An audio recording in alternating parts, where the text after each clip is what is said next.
Hi, and thanks for joining us for another episode of Babes in Bookland. I'm your host, Alex Franca. Today, I am talking about Girl Decoded, a scientist's quest to reclaim our humanity by bringing emotional intelligence with technology by Rana el Kaliouby with Carol Coleman, with my friend Chanel. Welcome.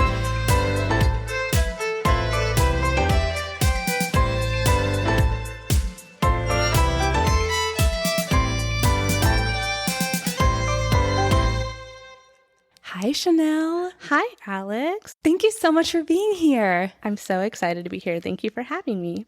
So I know that you didn't get a chance to read this book, but I really loved it. Her memoir gives insight into growing up in the Middle East, specifically as a woman, which I found fascinating. It has an incredible amount of cited research, which I really appreciated. And it was written by a woman driven by curiosity and a desire to make the world a more accessible place and a better place for everyone. So it was really inspiring. All right, let's get into it. Girl Decoded was released in 2020, and this is the dedication. For my mom, for teaching me that it's okay to embrace and celebrate your emotions. All right, first we start with some quick topics. At one point, Rana goes to Cambridge to pursue her PhD, and this is the first time that she realizes how sheltered her growing up was. They were considered middle class, but middle class where she lived in Egypt and at one point Syria, they still had people doing their laundry and people cooking dinner for them. She has this quote. She writes, "When I signed the lease for my apartment in Cambridge, my first question to the landlord was, 'Who cleans the apartment?' When he responded, 'You do,' I was floored." So I was wondering, what were some of the things that you learned the first time that you lived by yourself? I moved to LA right when I was 18, and I was young and fresh, and my family just dropped me off, and it hit me that I was not prepared for this at all. There's so many things I realized that my family did for me growing up. Yes, so there was a lot of phone calls to my mom and my grandma asking them, how do I survive here? But it was exciting because then I realized, well, it's my life, so I get to dictate it a little bit. So it's nice to have that freedom, though. Yeah, you had the resource if you needed it, but you were also able to make those decisions for yourself. Yes, exactly. I will add, grocery shopping is very hard when you live on your own. Like lots of Lunchables and chips when I was 18. So when I lived by myself, a lot of my meals were like steamed vegetables in a bag on top of like mac and cheese. Yep. That was kind of my diet for a while. Love it. Same diet. Yep. We survived. It's so not it was a bad diet. Yeah. Rana writes about this moment and this movement in her book. At the time, she is living in America and she has to come back to Egypt because the Arab Spring is happening. Had you ever heard of the Arab Spring? I haven't, no. I hadn't either. I got all of this information from brookings.edu. In December of 2010, Tanzanian street vendor Mohamed Bouazizi set himself on fire in protest outside a government office in the little-known town of Sidi Bouzid. In a matter of days, his act of defiance set off a revolutionary moment that rippled across the Middle East and North Africa, toppling some long-standing authoritarian regimes. The uprisings, commonly known as the Arab Spring, produced modest political, social, and economic gains for some of the region's inhabitants, but they also sparked horrific and lasting violence, mass displacement, and worsening repression in parts of the region. Protesters were motivated by many factors, but analysts say a common theme was a push for dignity and human rights. In many countries, religious tensions also played a significant role. For instance, Islamist parties gained power in formerly secular Tanzania and Egypt, although only temporarily in the latter. Meanwhile, deep sectarian divisions helped give rise to the anti-government movements in Bahrain, Syria, and Yemen. Only Tanzania made a lasting shift to democracy, whereas Egypt backslid and Libya, Syria, and Yemen spiraled into protracted civil wars. It was just so interesting to learn about this because now being an adult and paying attention, you hear about so much conflict in the Middle East. And because Rana does mention it, I just thought it was important for us to get a snapshot of the history of what was going on at that time. There are probably documentaries that go into this. And as I was doing research, there are so many side stories that are important, but I just wanted to kind of give a brief overview because it was an important part of her life and we're reading her memoir, you know? So this is our last quick topic. It may not be as quick because I feel like this is actually a really big thing. Rana writes about her struggle with maintaining a work-life balance. How do you feel your work-life balance is? So at the beginning of my career, I think my work-life balance was amazing. I put such a high priority of taking care of myself, doing fun things. Like once it hit 5:30, I was like, I'm out. I'm going to go to happy hour with my friends and socialize. And that was really important to me. But with the pandemic, that's where work and life balance completely shift. Working from home was very hard for me, and working remotely, I just worked a ton. I was like, work is here, I'm here, I'll just work. A regular 8-hour day would be 10-hour days because work was there. It was distracting. It was really hard to close your laptop when your office is in the bedroom. I can see it right there. I'll just finish it. I'm still struggling with it now. My work-life balance is hard because I'm working way more at home. Once it's the end of the day, I don't really have the energy to go out or do something for myself. I mean, my self-care probably is watching Bravo shows right after work. Yeah, I feel like my work-life balance right now is a little askew, and I'm hoping to bring some more life into it. Do you feel like you set an unhealthy precedent during COVID that now you're finding difficult to walk back? I mean, when I was in an office, I was like, well, I have to go home. I have to make my commute. So I feel like there's some guilt why I work later just because it's right there and I don't have an excuse. Like I'm at home. So you're at your office. So why can't you finish it? You're at your office.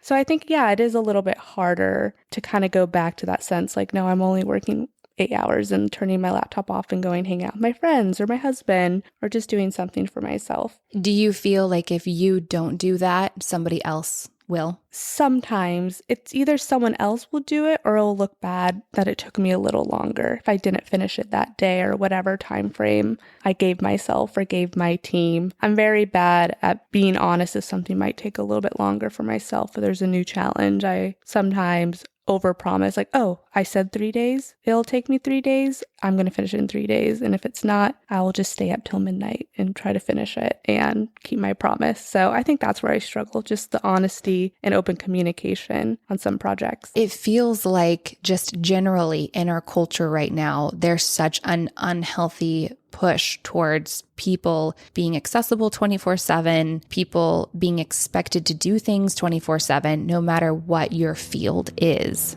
Work is on our phone. Work is on the laptop. Like we can work from anywhere in a lot of places. And yeah, we're just expected to because it's right there. I'm on vacation too. And I'm like, well, I can check Teams. Like I'll just check in, even though I took a vacation day. I told work. They said it was okay. I'm just so nervous. Yeah, someone might step up and do my work or I just look like a bad employee. I think it's that fear of looking like a bad employee if I'm not constantly working. It's interesting seeing my younger self have such a healthier work-life balance because sometimes you think the opposite. You think the grind, I'm just going to work and do it. But no, I was just a happy camper, worked, showed up, loved it, and I turned off instantly. And I just showed up the next day, next morning, totally fine. Of course, there's probably some one-offs where I worried about it, but not like how I do now. It's interesting. I know deep down they don't want me to be working on my honeymoon. They would be very upset with me if they found out I was messaging people on my honeymoon.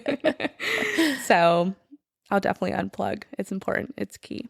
In the episode that I did about Misty Copeland and her memoir, she writes, there's an old adage in the Black community that we have to be 10 times better just to get as much. Do you feel like there's any part of that that influences this unhealthy work-life balance or this work ethic that you have developed? I definitely think so. Being a Black woman in the gaming industry and in tech has always been very intimidating. And to feel like I can hang with the best of them, I feel like I always have to put in way more work, way more time just to prove myself. I know we'll probably dig into this more, but even with my education in tech, it wasn't a traditional. I didn't go to a 4-year college or get like a computer science degree. I did a coding boot camp. So even that too, just my educational background in tech doesn't feel valid enough as well to maybe someone that did 8 years and has a PhD and every type of computer science degree imaginable. I feel like for me being a Black woman and maybe being younger on some teams, never taken seriously, I definitely have to show up 110%. I have to stand out and feel like I have to find like my edge too, to stand out and seem like I belong with a lot of my tech teams. That's really frustrating because you've already gotten the job. You've proven that you have what it takes. And then to feel like you constantly have to prove yourself. When do you get to just enjoy the fruits of your labor? I don't know when I'm going to get to enjoy, and I hope it's soon. And it's definitely a societal thing, but sometimes it's a me thing too, just putting that extra pain on myself. When you work on a team or work in an industry where no one looks like you, doesn't have similar personality to you, it's hard to show up and be like, I belong here, and everyone thinks that about me too. I think that's the perfect segue to really get into Rana's journey. So she co-founds and becomes the CEO of a company called Affectiva. It's an artificial intelligence company. She is a pioneer in emotion AI, a branch of computer science dedicated to bringing emotional intelligence to the digital world. She grows up as an Egyptian Muslim. She writes, regardless of how religious I was or am now, one Quranic verse has been drilled into my brain. Your parents come first and second and third, and those parents of obedient daughters have a ticket straight to heaven. No matter how old or young I am, religious or not, a believer or not, I want my parents to get that ticket.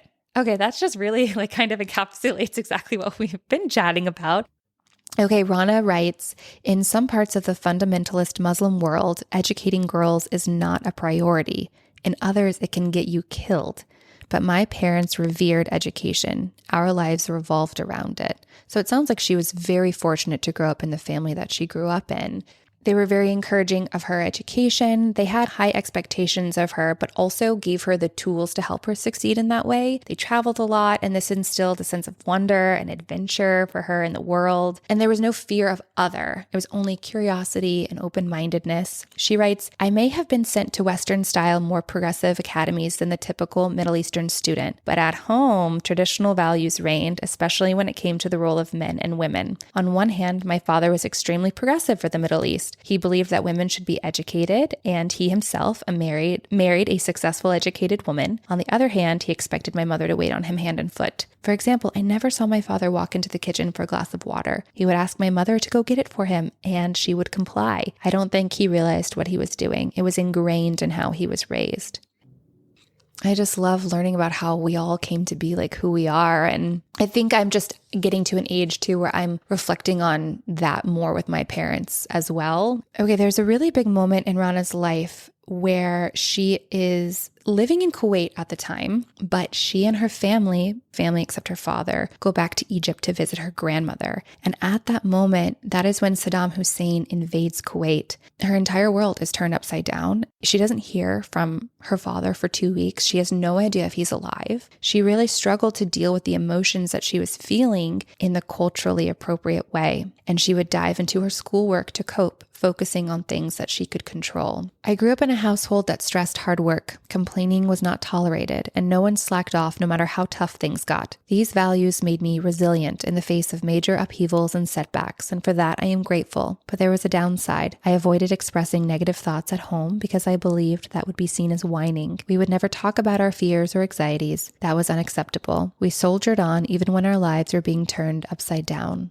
So really, this is a book about a woman who wants to create emotionally intelligent artificial intelligence. And so she's kind of letting us, the readers, understand that she had an unhealthy relationship with her own emotions. How were you taught to deal with your emotions growing up? So I'm a very emotional person, still to this day, was very emotional, dramatic. When I was younger, I just felt everything, joy, sadness, anger, fear, just everything felt so heightened. And I think when I was younger, no one in my family really was that way. I think when I was younger, I was like, why am I feeling this so intensely? And I would go to my family. They were supportive, but they were kind of just like, just move on. Just forget about it. It's okay. Like, everything's okay. Let's just move past it. But for me, I was like, it doesn't feel okay. Something feels wrong, or it doesn't make sense to me. I'm confused. So I feel like we never dived deeper into my emotions. And I felt like as I grew up, it was hard for me to regulate them and make sense of them. Like, I feel like if my feelings were hurt, my feelings were hurt, and that meant that was the truth. And I would paint a lot of pictures like, oh no, the world's terrible. I've talked with my family more about this now being older, but I was just very emotional and younger. I just feel like it's kind of brushed under the rug when my grandma would tell a story, I would be like, oh my gosh, I would be crying if I was 8 years old and I had to do all this on my own.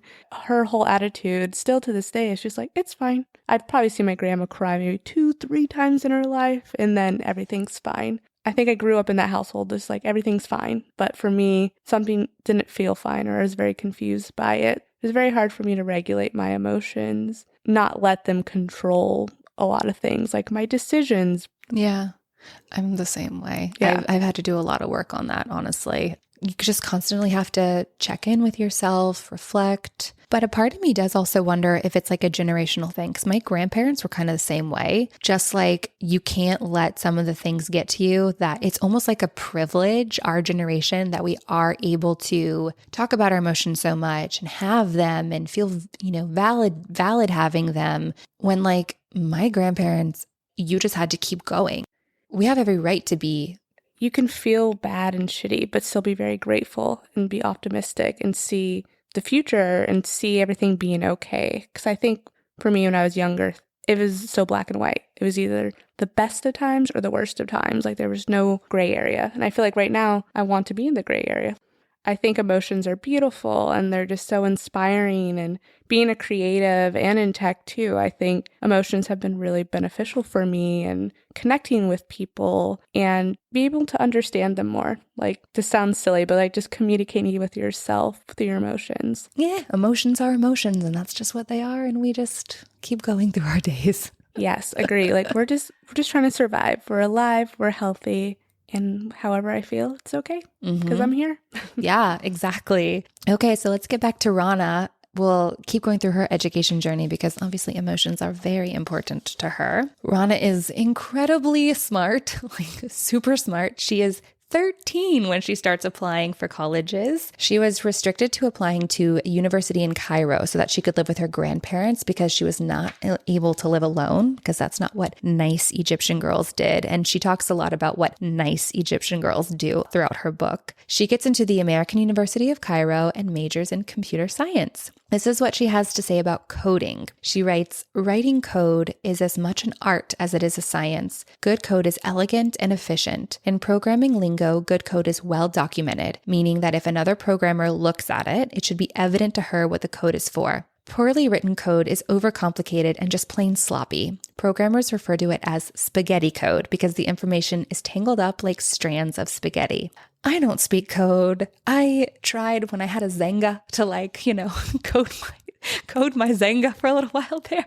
I know that you speak code fluently and you work on it day in and day out. So I would love to hear about your thoughts on coding and if you have any fun stories and just, what was it about graphic design and coding that fired up your engine, That's so funny that you said Xanga, because I was going to say my first coding experience was MySpace and Xanga.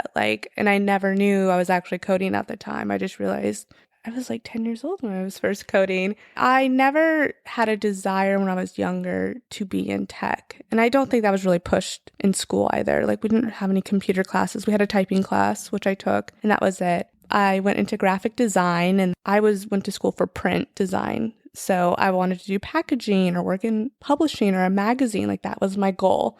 Everything was starting to move towards digital when I graduated. In my first job, they started to do web designs and making graphics for websites. I was an assistant at my first job. I thought I was going to do really cool things, but I was actually just answering phones and getting lunch. But I would shadow a lot of the art directors just to see what they are doing and seeing you have to design a little bit different for web compared to print. I was just really interested in that, and I felt like that's where design was going, so I felt like I had to learn more web design. I got another job and was doing graphic design and social design and loved it, but then tech was booming more, and I was around a lot of engineers, and I just got to see how things were really made and all the different processes. I was just interested in what they were doing and how they were doing things and just having that exposure. I just want to learn as many things as I can. And I felt like I never wanted to be an expert in anything, even though I loved graphic design. I still feel like I did so many different paths. Like I wanted to be in packaging, and then I was doing web design, then I was doing social design. I just wanted to learn more. That's where coding came in. I wanted to push myself to learn code, and I worked with some engineers, just did tutorials online, but I feel like it was going to be really beneficial for my career to learn how to code. The company I was working at had this amazing program called Code Rosie, and what the whole goal was to promote more women being in tech. It was this whole program where they were going to take 10 women out of the company, take them away from their jobs, and put them back in school. That is so cool, by the way. So cool. And when I saw that, I was like, free education? Yes. And it's what I want to do. And so it was a huge application process, and I had to be interviewed. I made a video on why you should pick me. And a ton of women applied. I forget the number, but it was hundreds, I feel like. And I was chosen of one of the 10. And so I left my graphic design job, and for 3 to 4 months, it was like going to school again, being in a classroom and having lectures and doing homework. And I forgot that I did not like that part of school. Too late. So I was like, all right, we're back. Like, that's how I realized what type of learner I am too. But so after that, I was put into basically like an associate engineering or like an internship engineering role at this company. And like, there's this opportunity doesn't really exist in other companies. Like, it was just such amazing opportunity that I had and an experience, and I don't feel like I could have gotten it anywhere else. So I basically was an engineer then. I was just thrown into it. It was terrifying, but very supportive. And just, I did it for 3 years at this company, and it really taught me all the amazing things I could do with coding. So I was really, really fortunate for that opportunity. That is so cool. I am so impressed by you right now. Thank you. Sometimes I don't even believe it. I'm like, how did I get here? You know what? I think maybe we should all sometimes just stop and reflect and be like, how did I get here? You know, it's a moment of gratitude, but I love that. Okay, so back to Rana. After graduating AUC, she accepted a fellowship there to get her master's. She meets a man named YL at a friend's barbecue and runs into him later on campus at an employment fair. He worked for a startup that she applied to right out of school, but she didn't get an offer from them. And it's really cute because he asks her, he's like, oh, I know that you applied for this company. If you have any critiques or anything that you would change when you learned about us, like, let me know. And she's like, okay, here, blah, blah, blah, blah. So it's just very sweet. And she just, even though she is from a culture where women are restricted and women are treated differently than men and the expectations for women are differently, she comes from a very extremely supportive family where, yes, typical gender roles played out, but she's still like, her mom is badass and her mom was very appreciated within the home. In my opinion, from reading her book, she comes across as a very secure woman who knows her worth and the value that she brings to the world. I think it helps that she's so smart. When you do well, especially in education, there is external validation, and that just helps you feel better about yourself. It helps you feel more confident. So back to YL, their romance is very sweet, but they have to keep it under wraps because if her father found out, he'd expect a wedding date ASAP. She introduces him to her sisters and mother on the DL at Chili's, which she writes is the hip place in Cairo at the time, which totally made me laugh out loud because believe me, I love me some skillet queso from Chili's, but it's so funny to think of it as like a hip place. I still think it's a hip place. I mean, I stand by it. This episode is not sponsored by Chili's, but I welcome a Chili's sponsorship. We're going to Chili's after this. Her family loves him, and after a year of dating, he proposes marriage to her father. Rana's father likes him, but he isn't crazy about the fact that he works at a startup because he feels that's a very unstable job. And he also hires a PI to like investigate YL's family to make sure that they are the good people that they claim to be. They pass his checklist. Ultimately, he gives them the go ahead. But even as she's planning the wedding, her parents encourage her to continue her education. And YL is very supportive too. Then she reads this book that changes everything. It's called Effective Computing by Rosalind Picard. And this is the book that starts her on her EQ for AI journey. She writes, I was struck by the vital role of emotion in enabling people to make sound decisions. At the time, I believed that the best decisions were based on cold, calculated logic that didn't let feelings get in the way. In fact, as I learned, decades of neuroscience showed just the opposite to be true. Your feelings don't get in the way. They improve your thought process. Which I feel like just validates the conversation we've been having about emotions. Like, They're helpful. Don't let them control you, but lean into them. They're part of your instinctual guide. At AUC, she develops an algorithm that can identify and hone in a human face. That's her project that she works on. That's her first physical technological goal. She wants a computer to be able to read your face or my face and tell the person on the other end our emotional state. Now, this is happening before built-in computers and laptops, I think like flip phones were still the thing. So she is really having these big aspirational dreams years before the technology is actually there. So I love her for dreaming big and for reaching for this goal. But there are quite a few people along the way on her journey that try to convince her that this is an impossible task at where they were at in the world, in the field of technology at that time. Just sometimes you're not able to do something because the technology isn't there yet. But we have to keep dreaming big, and we have to keep hoping that eventually, we can have a robot that like cleans our house, right? Or we can have a giant machine that can take the carbon out of the air. That's my dream. That's a really big dream of mine, actually. Great dream to have. Thank you. So she gets married to Wael, and it's after she gets married that Rana decides to wear a hijab. There's a religious revival that's happening in Egypt at the time, and it's led by a charismatic Muslim preacher named Amir Khaled. She writes, he urged all women to wear the hijab, but he made it sound more like a prize than a burden. Many women saw the hijab in a new light, as an affirmation of their own self-worth, a symbol of their value, as opposed to something keeping them in their place. So for the first time in her life, Rana wears a hijab in public and accepts this code of modesty. I just thought that was really interesting because as an American woman who was raised in the Catholic faith, I never had the opportunity to talk to a close friend about it. None of my close friends wear a hijab. So I just loved learning about her reasoning as to why she decided to wear it. And it sounds really beautiful to me. One of the great things about reading these memoirs is just gaining a little bit perspective of how other people choose to live their lives. Yes. Like you said, there's no one right way. She writes this, I know that science and religion are supposed to be polar opposites, but I don't see it that way. In science and religion, believers have to imagine the world not as it is, but as it will be. At the beginning of your scientific work, it is your belief, your faith that propels you forward. I thought that was beautiful because it does feel like there is a tug of war that plays out between religion and science. They both boil down to faith in something kind of bigger than yourself, really. Just believing in it and just...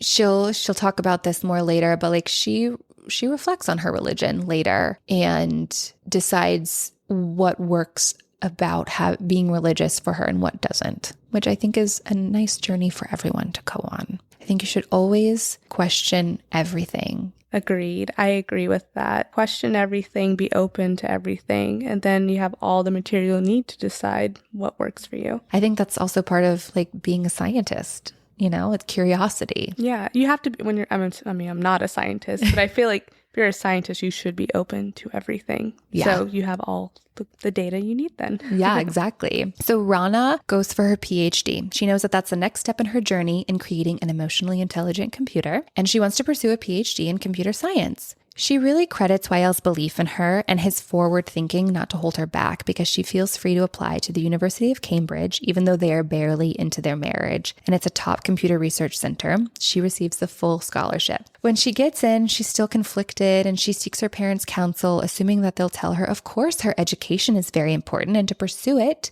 but they actually disapprove. Cultural influence and the typical gender roles kind of comes in. This causes her to rethink the way that she saw her parents growing up. And she realizes that, quote, my mother's success in her career was fine as long as it didn't interfere with the family life or inconvenience my father in any way. But after a lot of tears and prayer and with Wael's full support, Rana decides to go to England. So she married a good one. Really, this sets her life on the path that it eventually takes her to becoming CEO and creating this technology. Spoiler alert, she does end up creating the technology. And really, it feels like without Wael's support, her life would have been completely different because the people that she had relied on to support her parents, were changing their tune a little bit. I think it's really cool. She credits Wael a lot. Ultimately, their marriage does not work out, but she still speaks very highly of him throughout her memoir. Like I said, gives him a lot of credit for giving her the freedom to pursue her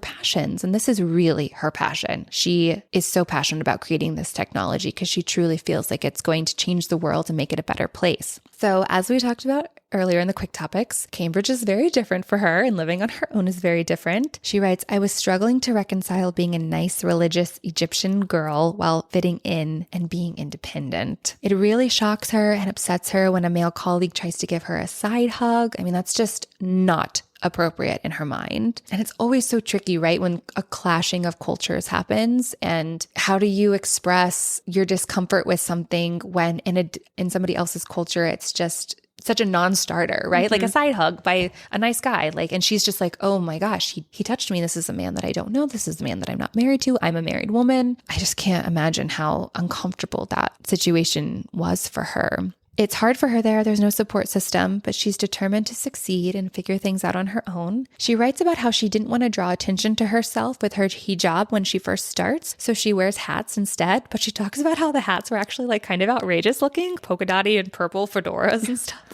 So she's like, I'm not really sure if that solved my problem or not. But 3 months into her fellowship, she does feel comfortable enough to don her hijab once more. Like I said before, many warn her that the technology just isn't there to accomplish what she wants to accomplish, which is building a computer that can detect emotion. She writes, the criticism forced me to develop a thicker skin and sharpen the way I talked about it. 2 life skills that proved to be essential down the road. And I think that criticism, when accepted thoughtfully and when given thoughtfully, can be a very helpful tool. Has there been any moment in your life that you can think of where criticism helped drive you forward instead of hold you back? Yes, definitely. I feel like criticism was given a lot when I was a graphic designer working in the creative field, and I took everything so personally because that's your baby, that's your art. How could someone not like it? And then you feel like a failure.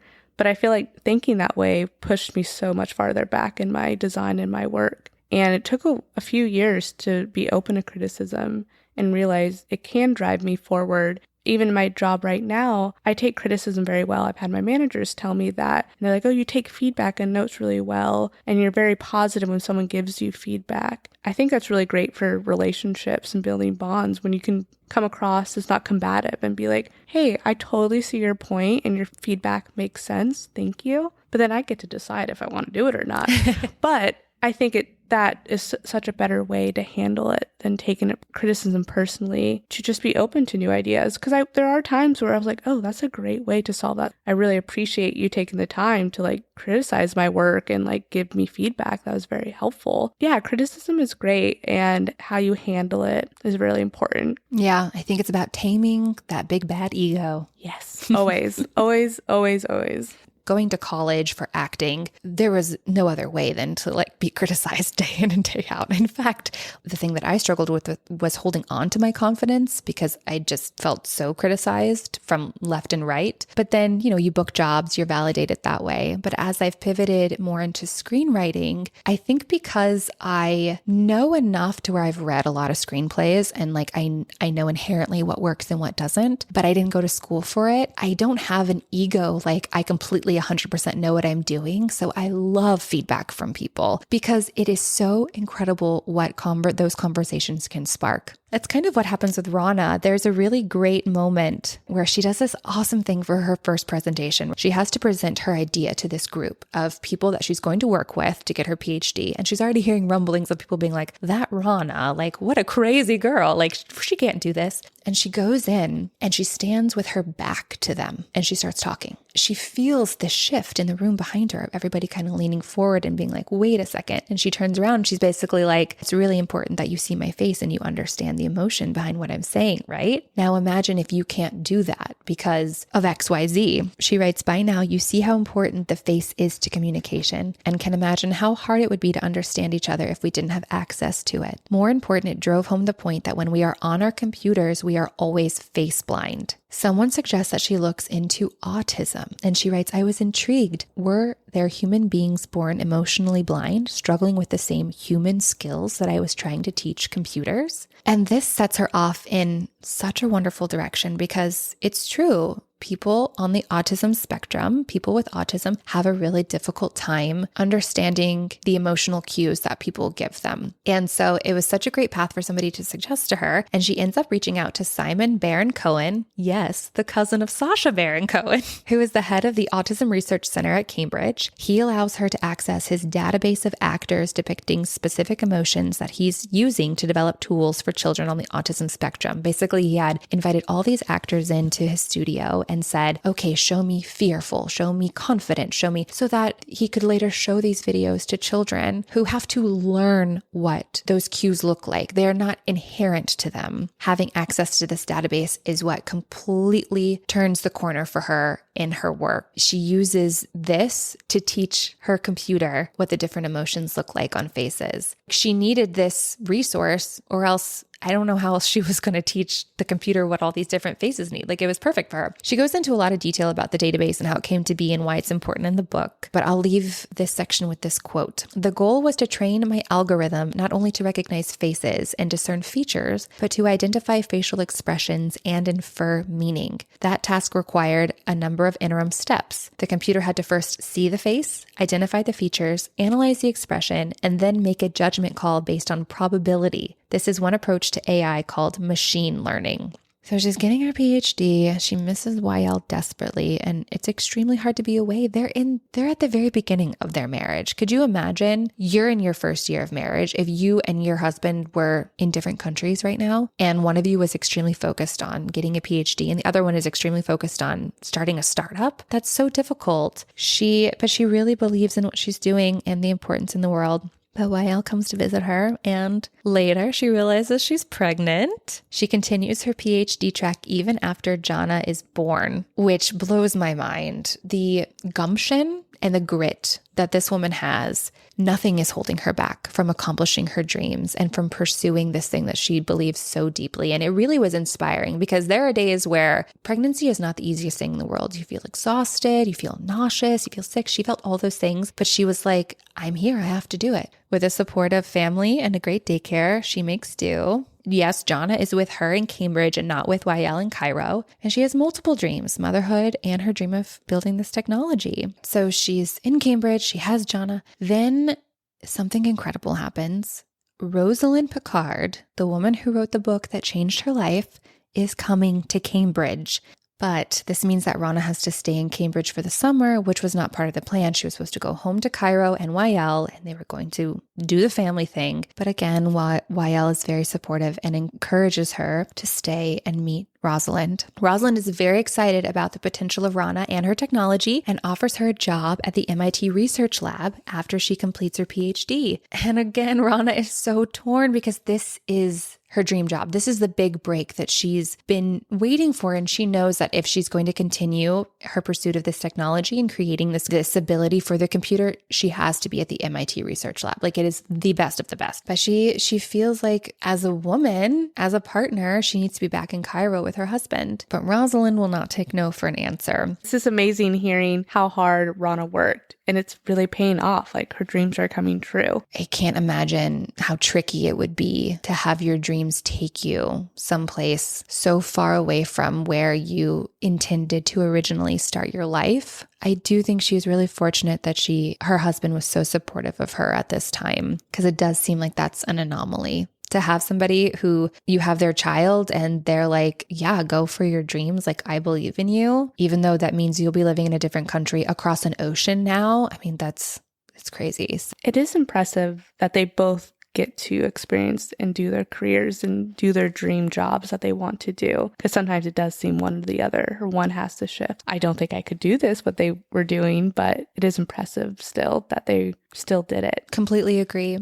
After she successfully defends her thesis, she gets her PhD from Cambridge, and she writes, "Here's what I remember most about that day. For this one precious moment, it felt like I could have it all. An amazing career, a supportive husband and family, and a healthy, happy daughter. I knew I was lucky. Not everyone gets to experience that feeling in their lifetime." this idea of having it all. At this point where she is, graduating from Cambridge, she feels like she can. Later, she'll come to the conclusion that she couldn't. Her marriage to YL is not sustainable. She does go to MIT at the research lab. She accepts the job. She travels back and forth, but it's not enough. So I wondered, Chanel, do you feel like you can have it all? My goal is to always have it all, but I feel like I rarely sit down and ask myself, what does that mean? Like, what is having it all? Because I feel like I'm always trying to strive for the next thing. Throughout my career and my life, I feel like I have accomplished so many of the goals I wanted, but instead of sitting there and being grateful and appreciative, I was like, okay, what's next? Like, I got my dream graphic design job, but then I wanted to challenge myself more. I don't think I really sat and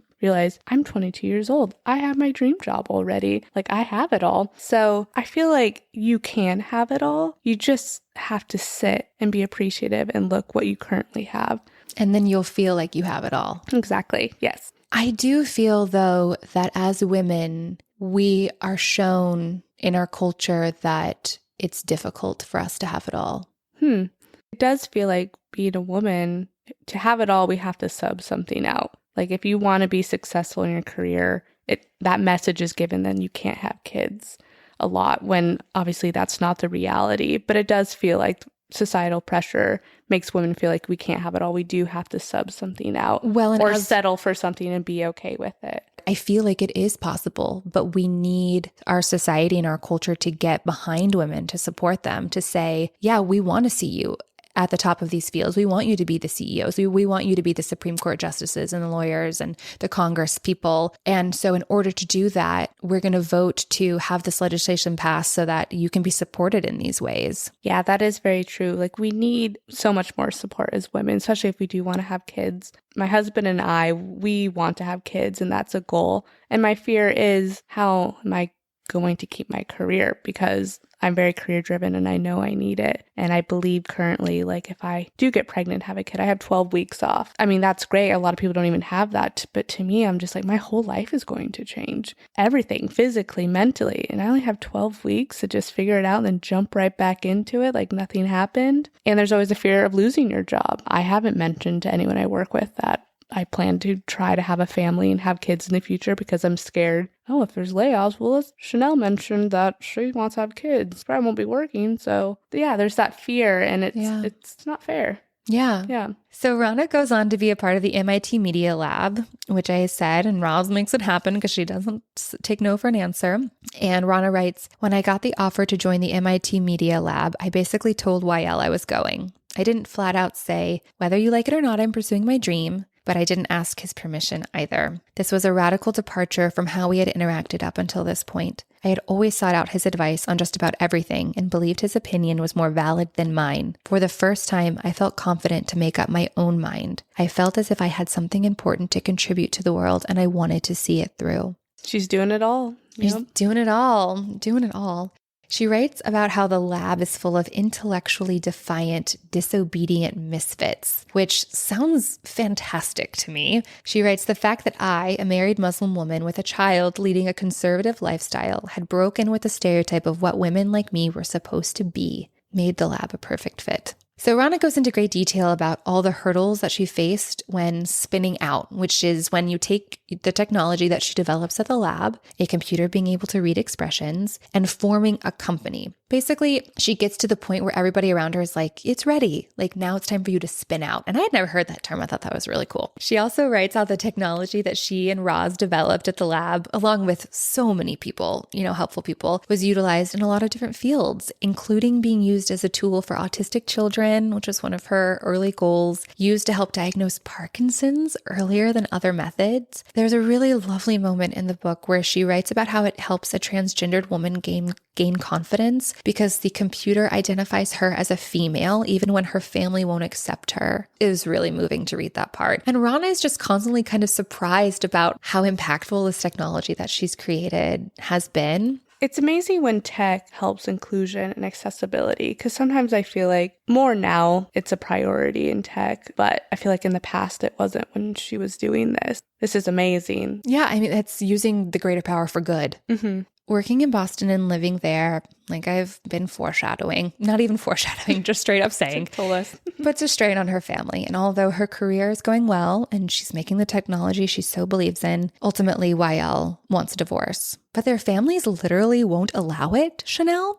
So she is told that she needs to stay in Cairo and focus on her marriage. She calls it being grounded. She's had their son, Adam, by this time, and the company is doing really well, and she finds it ironic that as an emotion expert, she missed the red flags that her husband had pulled away from her. She writes, "Our parents placed much of the blame for the unraveling of our marriage on me. I was the non-traditional woman. I was the entrepreneur who commuted to America." She continues, "To both sets of parents, the solution was simple. I needed to be a better wife. I went along with it. The older and wiser Rana of today understands that it takes two to tango. I wasn't the only one who didn't nurture this marriage." But nice Egyptian girl Rana succumbed to the voice in her head that kept saying over and over again, "It's all your fault. You did this to yourself. You're such a failure." Her dad tries to convince her to give up Affectiva, the company that she and Ross had created. She writes, "It was clear to me that the same rules didn't apply to men. No one was asking YL to leave his company to move to Boston. Why not?" Double standard. The worst. It's so hard. Like, YL is so supportive, though, which is amazing. You don't see a lot. But yeah, there were never other options for him to move or put a pause on his job. It was always on Rana. I don't know, it's just really hard seeing that and just seeing her success and that her family can't see that through of what she's accomplished and what she's still accomplishing, and still is all her fault. And I don't know, she's doing already so much, and it's like, let's just throw this on top of you as well. It's like the failure of her marriage overshadows this incredible success that she has. I think it's awesome that he was so supportive at the beginning. And I do also understand that like relationships have to be nurtured. She wins a spot in Forbes' 35 Innovators Under 35, but she can't go to Boston to get her award because she was working on her marriage. It's also during this time that Rana decides to discontinue wearing the hijab. She writes that it was making her feel old and dated, and she wanted to be Rana 2.0. This is where we were talking about reinvention earlier. She also writes, "But on a deeper level, my views on religion, my worldview had changed. I no longer felt that outward displays of religious devotion were the sole measure of one's spirituality. The true test of faith was how you conducted yourself in the world, with the respect and kindness you showed others, the empathy you displayed." That is what I feel like our religious world is missing. There's so much, look at me, I'm a Christian, but like there's a lot of talk, but not a lot of action. Mm-hmm. Finally, she and YL truly end things, and she moves back to Boston, and she feels like a massive failure. She writes, "This was the first time that I had encountered a problem that hard work and perseverance couldn't solve." That's crushing. She does eventually become the CEO of Affectiva, which we'll get into that a little bit more, because now we're going to talk about being a woman in technology. So you've talked a lot about your experience as a woman in tech. Rana has many examples where she didn't fit the expected mold. How many women are at your current company? Ooh, I'm not sure. It's a pretty big company that I'm not, but I mean, on my team alone, there's 12 of us. Are you the only woman of color? Yes. I rarely have seen a Black woman in tech. It's very rare. Even in graphic design, I didn't see anyone that kind of looked like me. I think that's always been hard for me, but yeah, this boys club mentality, definitely in all the careers I've seen it since I was 20 years old. I just kind of got used to it, kind of adapted just to roll with it, and kind of code switch to talk their language and whatever, and just kind of downplay myself too. I've definitely downplayed myself to not intimidate men, because how dare we? I think it's hard too as a Black woman. It comes across like I have an attitude, or I'm sassy, or I'm just hard to deal with. I don't know. I feel like every job I've taken, it just gets exhausting to figure out how I should show up, who I should be. Being a woman in tech is really complex, but it is amazing once you have other women in tech and you all get in a group together and you get to collaborate and we're all on the same page, and you just feel like you have a safe place and you can be yourself and give ideas without fear. And one thing I realized with women in tech I haven't experienced, but I was nervous, is competition between each other. And I've never felt that, the competition between women. That's awesome. In tech and in... You guys are all just there supporting each other and championing each other. Yes, because we have to, because we know how hard it is. She talks a lot about imposter syndrome and self-doubt, and I really resonated with this. She writes, I realized I was my toughest critic. I had a harder time convincing myself than I did other people. At one point, Rana is considered by the board to be the CEO of her own company, Effectiva. I spoiled it earlier that she does later become CEO, but after their first one that they hired takes the job somewhere else, and her estranged husband tells her, oh, it would be a great career move for you, detrimental for the company. Her self-esteem is shot. She writes, I hesitated. I had never been CEO before, and as I've learned through the years, women tend to only raise their hands if they check 110% of the requirements. Men, not so much. Sure enough, the VP of Business Development, Nick, jumped at the chance. She writes, I didn't fault Nick for stepping forward, but I was angry with myself for not having the confidence to take that risk. Later that night, I burst into tears over what I'd done, and I wrote in my journal, this doesn't feel right. This was a mistake. I know I'll regret this. Imposter syndrome is real, and I wish we talked about it more. I mean, I wish I didn't know about this until I started my career. I didn't even know it was a thing, but it's so real, and it's just so hard to figure out because it's such an internal battle. I feel like one way I've been trying to combat imposter syndrome is just to celebrate those little victories. I don't think we sit and celebrate and give yourself credit when you accomplish something. Build yourself up and just believe in yourself, because there's a reason why we're here right now. It's because of us and the work we've done. Yeah. So I want to talk to you a little bit more about her company, Effectiva, and emotional AI. This is her case for emotional EQ, which is emotional quotient, or... Yes, thank you. Emotional quotient. I actually wrote it down somewhere because I was like, remember to say this.